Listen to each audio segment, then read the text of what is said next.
Sou Georgia Zatter, sou médica, triatleta profissional e atual campeã brasileira de longa distância.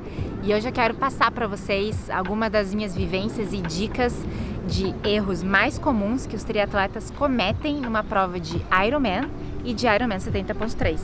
Então vem comigo que essas dicas vão ser valiosas se você está pensando aí em migrar para as provas de longa distância no triatlo.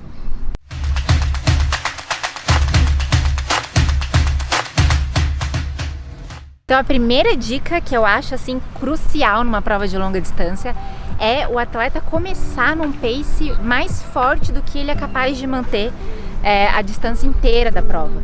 Então a natação, claro, a gente começa mais forte justamente pela, né, tá muita gente ali junto, a largada, a ansiedade da largada, mas o ciclismo e a corrida é essencial que você saia já no pace programado.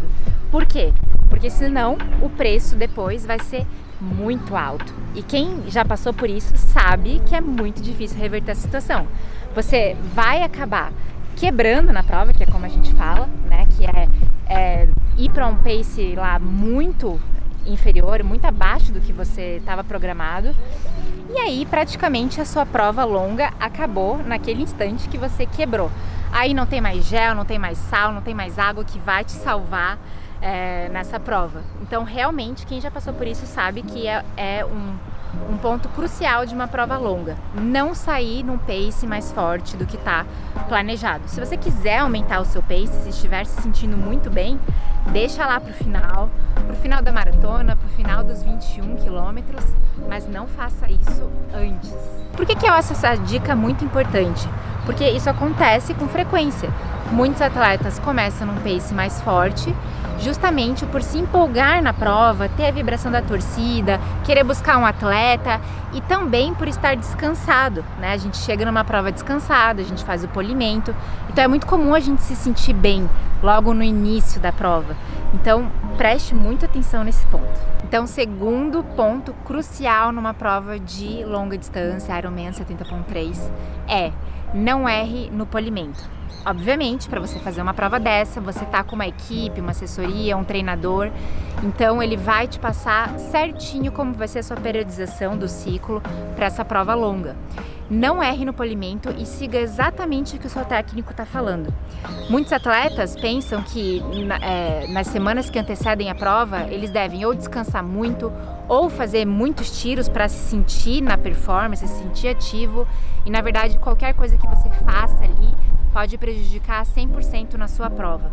Então, nem descanse demais, nem descanse de menos. Isso é muito importante.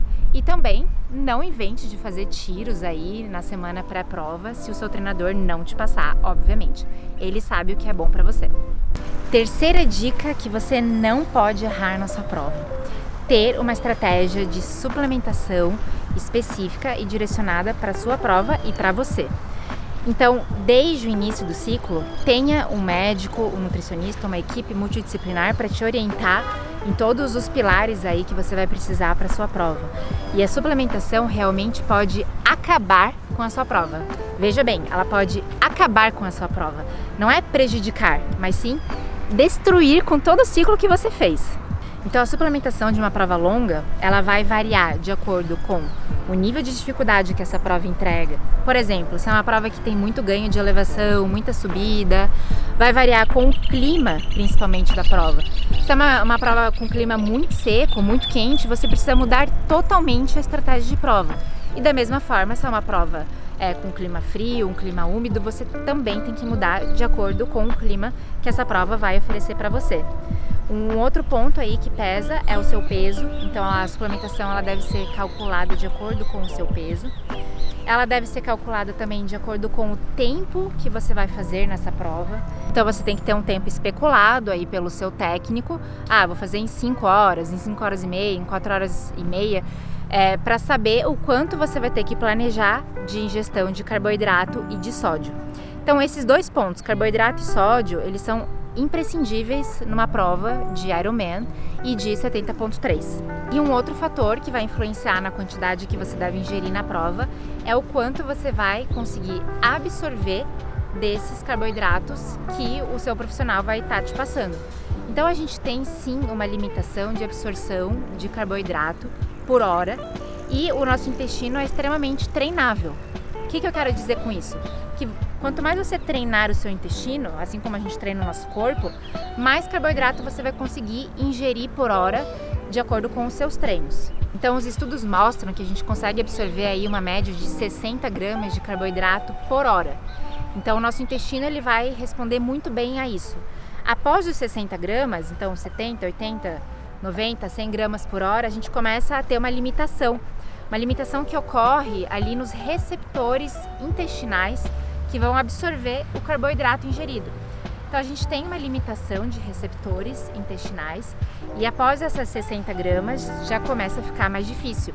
Então o ideal ou é você treinar muito bem o seu intestino, no seu ciclo inteiro você fazer uma progressão de aumento de carboidrato, então começar com 60, ir para 70, ir para 80, que é o que eu costumo fazer comigo e com os meus pacientes.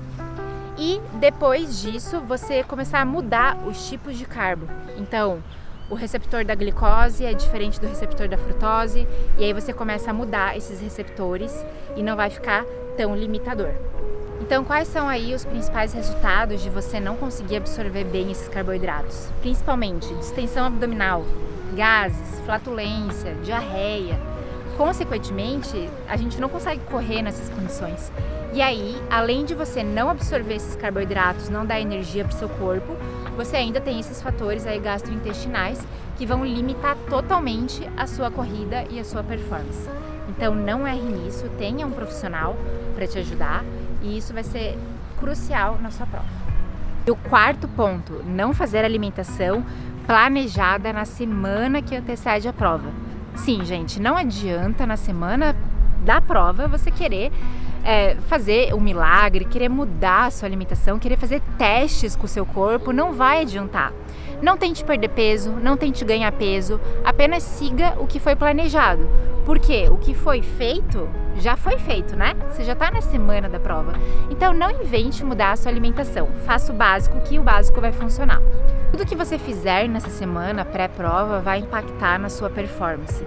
Então, essa questão de fazer supercompensação de carboidrato também é um ponto que você tem que estar muito alinhado com o profissional que está te ajudando, o seu médico ou o seu nutricionista, para que isso não te gere prejuízos aí, desconfortos abdominais no dia da prova. Então, tem que estar muito bem treinado aí para fazer essa supercompensação de carboidrato e principalmente não mude o que você já está fazendo. Então, quinto e último ponto é importante para sua prova dar certo e principalmente não dar errado.